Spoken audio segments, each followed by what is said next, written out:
Hello guys, स्वागत है आप सबका आज के इस वीडियो में। और आज की इस वीडियो उन बच्चों को डेडिकेटेड है जिन्हें यूजीसी नेट के बारे में कुछ भी नहीं मालूम है। हो सकता है वो मास्टर्स में हो सकता है वो भी बैचलर्स में हो और वो यूजीसी नेट का एग्जाम देने का प्लान कर रहे हो। तो क्योंकि आपको बिल्कुल भी कुछ नहीं पता है तो ये वीडियो आप लोगों को डेडिकेटेड है। इसमें हम यूजीसी नेट के बारे में बात करेंगे कि आखिर यूजीसी नेट है क्या एक्चुअली, क्या क्या क्वालिफिकेशंस की जरूरत है, कौन कौन सी डिग्री या कोर्सेज आपने किए हुए हों तब आप एलिजिबल होंगे यूजीसी नेट के एग्ज़ाम के लिए, कितनी एज आपकी होनी चाहिए यूजीसी नेट को क्वालिफाई करने के लिए, एग्ज़ाम पैटर्न क्या आता है, क्या क्या चीज़ें यूजीसी नेट में पूछी जाती हैं, क्या क्या नहीं पूछी जाती हैं, और इसके अलावा जो सिलेबस है कि पेपर 1 में क्या आता है, पेपर 2 में क्या आता है, ऑनलाइन मोड आता है, ऑफलाइन मोड आता है, ये सब के बारे में आज हम बात करने वाले हैं। यदि आपको यूजीसी नेट के बारे में कुछ नहीं पता है और इसको देने का आप फ्यूचर में सोच रहे हैं तो ये वीडियो आपके लिए बहुत ज़्यादा इंपॉर्टेंट है। तो जिनको भाई मेरे बारे में नहीं पता है, पिछले 10 साल से मैं यूजीसी नेट पेपर 1 की तैयारी करा रहा हूँ। ये मेरा चैनल है जहाँ पे आपको कोर सेक्शन के अंदर फ्री में पेपर 1 के सिस्टमैटिक कोर्सेज भी मिल जाते हैं, तो ज़रूर से उसको देख लेना अगर नहीं दिया है। और टेलीग्राम चैनल पे मैं टेस्ट सीरीज भी प्रोवाइड कराता रहता हूँ ताकि एग्जाम आने से पहले पहले आपकी प्रीवियस ईयर क्वेश्चन पे बेस्ड अच्छी प्रैक्टिस हो जाए। तो उसके लिए टेलीग्राम चैनल या व्हाट्सएप चैनल आप ज्वाइन कर सकते हैं। और इसके अलावा हमारे पेड कोर्सेज भी हैं एंड्रॉइड ऐप पे, तो उसके बारे में हम वीडियो के एंड में बात करेंगे। तो चलिए आगे बढ़ते हैं। और सबसे जो पहला क्वेश्चन आपके मन में होगा कि भाई ये यूजीसी नेट, चलो हमने किसी से सुना है कि एक एग्जाम है जिससे हम पीएचडी का एंट्रेंस दे सकते हैं, या फिर हम असिस्टेंट प्रोफेसर बनने के लिए एग्जाम देना होता है, या पीएचडी करते समय फेलोशिप बहुत बच्चों ने सुना होता है कि इस एग्जाम को पास करने पे मिलती है। तो आखिर ये यूजीसी नेट का एग्जाम क्या है, कौन कंडक्ट कराता है और कहते किसे हैं, उसको थोड़ा सा हम लोग क्लियर कर लेते हैं। सबसे पहले बात करें तो ये जो एग्जाम है इसका नाम है नेट NET, जिसका फुल फॉर्म है नेशनल एलिजिबिलिटी टेस्ट। किस चीज की एलिजिबिलिटी आपको मिलती है उसके बारे में हम थोड़ी देर में बात करेंगे, बट नेशनल लेवल पे आपको एक एलिजिबिलिटी देता है। कौन इसे कंडक्ट कराता है, यानी किस संस्था के अंदर ये कंडक्ट होता है एग्जाम, वो संस्था है यूजीसी। यूजीसी का फुल फॉर्म है यूनिवर्सिटी ग्रांट्स कमीशन। और यूजीसी की तरफ से ये जो ऑनलाइन एग्जाम है वो कौन लेता है, वो है एनटीए। तो एनटीए एक थर्ड पार्टी है जो कि ऑनलाइन एग्जाम कंडक्ट कराने की व्यवस्था जो है बनाती है। इसीलिए आप देखते हैं कि इसका नाम पूरा होता है यूजीसी नेट, या कभी कभी इसको हम एनटीए नेट भी बोलते हैं, या कभी कभी एनटीए यूजीसी नेट भी बोलते हैं। तो ये जो एनटीए संस्था है इसका फुल फॉर्म है नेशनल टेस्टिंग एजेंसी। ओके, अब हम आगे बढ़ते हैं और बात करते हैं कि अगर आप यूजीसी नेट के एग्जाम में बैठते हैं तो उसे क्वालिफाई करते हैं, उसकी क्वालिफिकेशंस कितने प्रकार की हैं, और हर प्रकार की क्वालिफिकेशंस जब आपको मिलती हैं तो उससे आपको क्या बेनिफिट्स होते हैं। यूजीसी नेट क्लियर किया तो आपको फायदा एक्चुअली क्या होगा। ओके, तो इसे हम लोग शुरू से समझते हैं। देखिए, यूजीसी नेट का जो एग्जाम है वो बेसिकली जब आप हायर एजुकेशन में जाना चाहते हैं, जैसे आपने इंटर किया होगा, इंटर करने के बाद आपने अपना ग्रेजुएशन कंप्लीट किया होगा, या मान लीजिए ग्रेजुएशन कर रहे हैं, या ग्रेजुएशन के बाद आप मास्टर्स में जाएंगे, या ऐसा हो सकता है बहुत बच्चे जो ये वीडियो देख रहे हैं वो मास्टर्स में हैं। तो इतना तो सबको पता है, सभी लोग जो है मास्टर्स तक अपनी पढ़ाई करते हैं। लेकिन अगर आपका इंटरेस्ट मास्टर्स के भी आगे जाना है एकेडमिक फील्ड में, तो मास्टर्स के बाद आप एकेडमिक फील्ड में दो तरीके से जा सकते हैं। या तो आप मास्टर्स के बाद भी पढ़ाई करना चाहते हैं, तो अगर मास्टर्स के बाद फिर कौन सी क्लास आएगी आपकी, मास्टर्स के बाद आपकी क्लास आएगी वो है पीएचडी, यानी रिसर्च की फील्ड में यदि आप जाना चाहते हैं। या फिर मास्टर्स तक आप पढ़ के आप मोटिवेटेड हैं कि आप दूसरों को पढ़ाना चाहते हैं, तो जाहिर सी बात है कि आप एक टीचर, या मास्टर्स पढ़ के जब आप एक टीचर बनते हैं तो उसको एक हायर टाइटल दिया जाता है प्रोफेसर का, वो बनना चाहते हैं। तो ये दोनों ही अगर आपको किसी भी वे में जाना है तो आपको यहाँ पे यूजीसी नेट का पेपर क्लियर करना अनिवार्य है। इसके बिना जो है आप ऊपर जाएंगे तो, लेकिन आपको पर्क्स उतने नहीं मिलेंगे, फायदे उतने नहीं मिलेंगे। तो क्या क्या फायदे होते हैं और क्या क्या चीजें आपको मिलती हैं जब आप यूजीसी नेट का एग्जाम क्लियर करते हैं। देखो, यूजीसी नेट का जो एग्जाम होता है वो 3 लेवल पे आप क्लियर कर सकते हैं। अगर आपके अच्छे मार्क्स आए तो आप एक लेवल पे क्लियर करेंगे, अगर आपके और अच्छे मार्क्स आए तो उसे आप दूसरे लेवल पे क्लियर करेंगे, और अच्छे मार्क्स आए, तीसरा लेवल आया, तो बहुत सारे आपको पार्ट्स मिलेंगे, बहुत सारे आपको फायदे मिलेंगे। देख लेते हैं क्या। तो सबसे पहले मास्टर्स के ऊपर अगर आपको हायर एजुकेशन में जाना है, यानी कि आपको अगर पीएचडी करनी है, तो आपको यूजीसी नेट का पेपर पास करना पड़ेगा तीसरे लेवल पे, यानी कि बेसिक आपको मार्क्स तो लाने ही पड़ेंगे, ठीक है। अब वो मार्क्स कितने लाने हैं वो थोड़ी देर में हम लोग देखते हैं, बट एक थर्ड लेवल तक आपको उसे क्लियर करना पड़ेगा, तभी आप यूनिवर्सिटीज में पीएचडी के लिए अप्लाई कर पाओगे। और पीएचडी के लिए अप्लाई करने के बाद आपका केवल इंटरव्यू होगा, और यूजीसी नेट क्योंकि आपने पास किया है तो आपका रिटर्न नहीं होगा, केवल इंटरव्यू दे करके आप पीएचडी में एडमिशन ले लोगे। अगर आप और अच्छे नंबर ले आते हो, दूसरे लेवल पे आप जो है यूजीसी नेट का एग्जाम पास कर लेते हो, तो उसे हम बोलेंगे कि आपने नेट क्लियर कर लिया या एपी यानी असिस्टेंट प्रोफेसर का एग्जाम क्लियर कर लिया। इस लेवल पे यदि आप नेट का जो एग्जाम है वो क्लियर कर लेते हो यूजीसी नेट, तो फिर आप असिस्टेंट प्रोफेसर बनने के लिए किसी भी यूनिवर्सिटी में एलिजिबल हो जाएंगे। कहीं पे भी इंटरव्यू होता है आपके पेपर टू सब्जेक्ट में, तो आप वहां जा करके बैठ सकते हैं असिस्टेंट प्रोफेसर के एग्जाम में, तो वो भी आपको एक पर्क एक्स्ट्रा मिल जाता है। यानी पीएचडी के लिए तो आप बैठ ही सकते हैं, वो तो आपको मिल ही गया, लेकिन आपने जब और अच्छे नंबर आप ले आए तो क्या हुआ कि आप अब असिस्टेंट प्रोफेसर भी बन सकते हैं।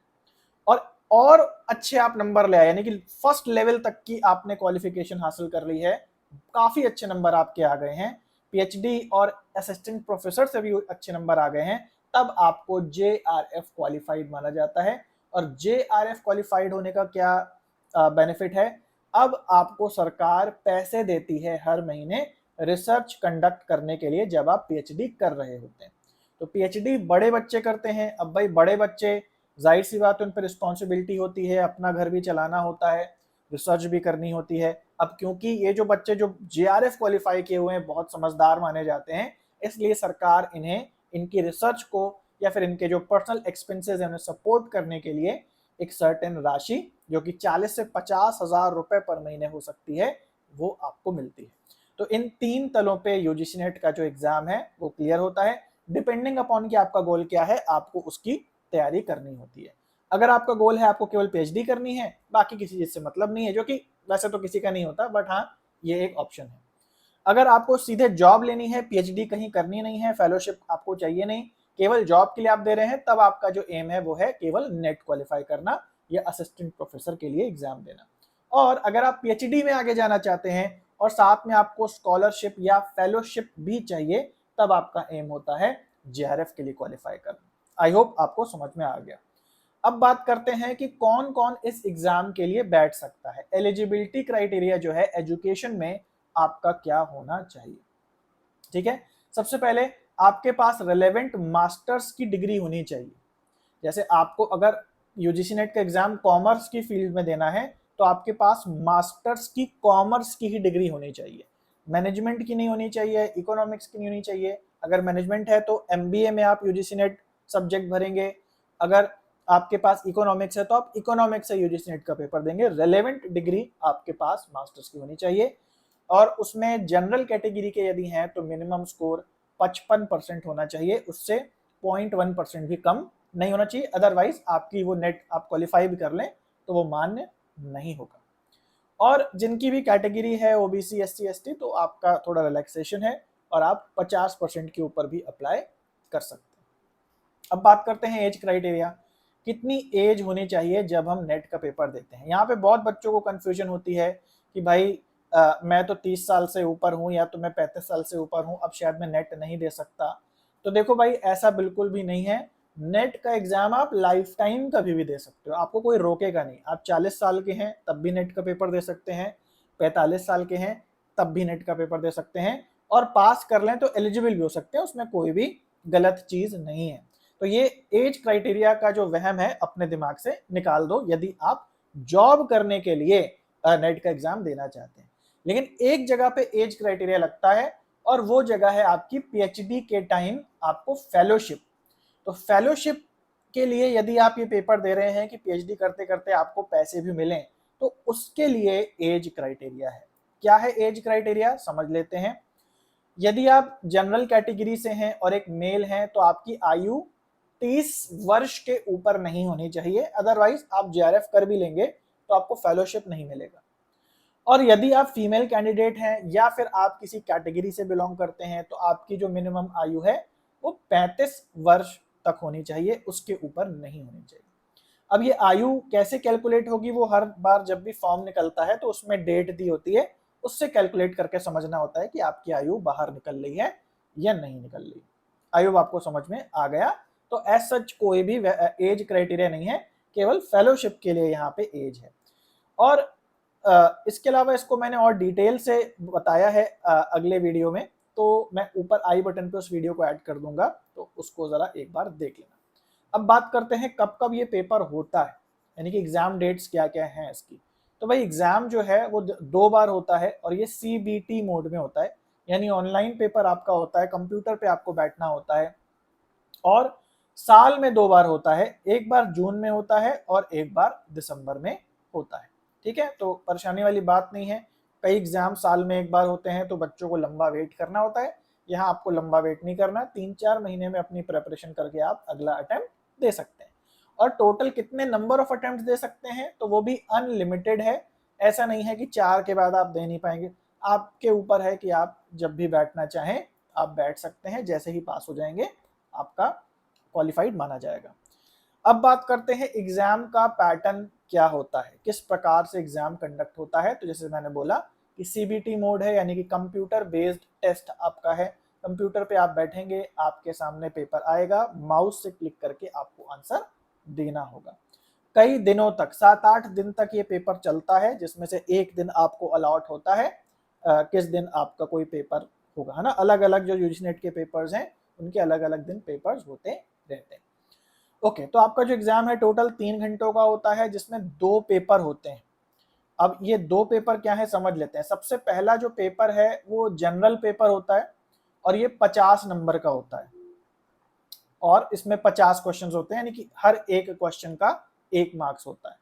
और दूसरा जो पेपर होता है वो 100 क्वेश्चंस का होता है और ये आपके अपने मास्टर्स के सब्जेक्ट के नॉलेज पे बेस्ड होता है। आपने कॉमर्स से भरा है तो कॉमर्स का आपको पेपर मिलेगा, इकोनॉमिक्स से भरा है, इंग्लिश से भरा है तो वैसा ही आपको पेपर देखने को मिलेगा।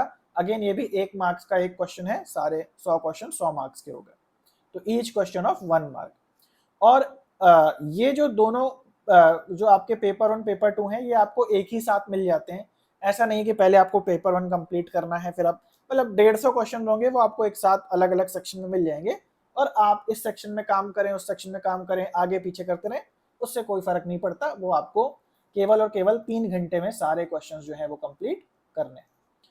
अब अगला जो पॉइंट आता है वो ये है कि इनमें कोई भी नेगेटिव मार्किंग नहीं है, which is a good news. तो भाई आपको अगर कोई क्वेश्चन नहीं भी आता है तो आप तुक्का जरूर लगा के आए, क्योंकि यदि वह सही हो गया तो आपके ही मार्क्स बढ़ जाएंगे। तो नेगेटिव मार्किंग से डरे नहीं और हर क्वेश्चन को आप मार्क जरूर से करके आए। ओके, अब हम बात करते हैं सिलेबस क्या है, क्या क्या चीजें आती हैं। तो भाई जो हमारा पेपर 1 है जिसमें मैंने आपको बोला कि 50 क्वेश्चन आते हैं, ये आपका जनरल एप्टीट्यूड बेस्ड होता है। इसमें teaching aptitude, information communication technology, research aptitude, reading comprehension, maths के सवाल आते हैं, रीजनिंग के सवाल आते हैं, है ना। तो ये सारी की सारी जनरल एप्टीट्यूड की चीजें होती हैं। एग्जैक्टली क्या क्या इसके अंदर टॉपिक्स आते हैं तो उस पर भी मैंने फुल फ्लेजेड वीडियो बनाया है, ऊपर आई बटन पे मैं ऐड कर दूंगा तो उसको जरूर से देख लेना।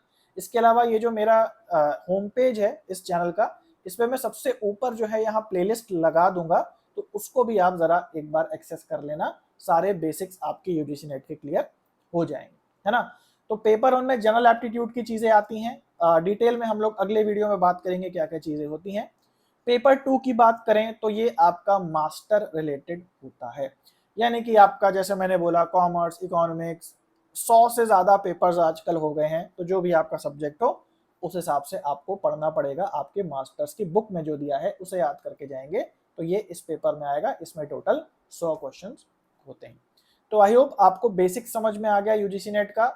और अगर आप प्लान कर रहे हैं भाई तो मैं आपको बस इतना ही बोलूँगा कि ये कोई मजाक पेपर नहीं है, ये पेपर मॉडरेट से डिफिकल्ट तक आता है। तो आपको अच्छी प्रिपरेशन करनी होगी, क्योंकि जाहिर सी बात है आप हायर एजुकेशन के लिए जा रहे हैं, आप पीएचडी करने जा रहे हैं या आप किसी को पढ़ाने जा रहे हैं, उस हिसाब से ही आपकी प्रिपरेशन होनी चाहिए। बिल्कुल भी आप इस पेपर को हल्के में ना लें और बहुत सीरियस स्टडी करें, ठीक है।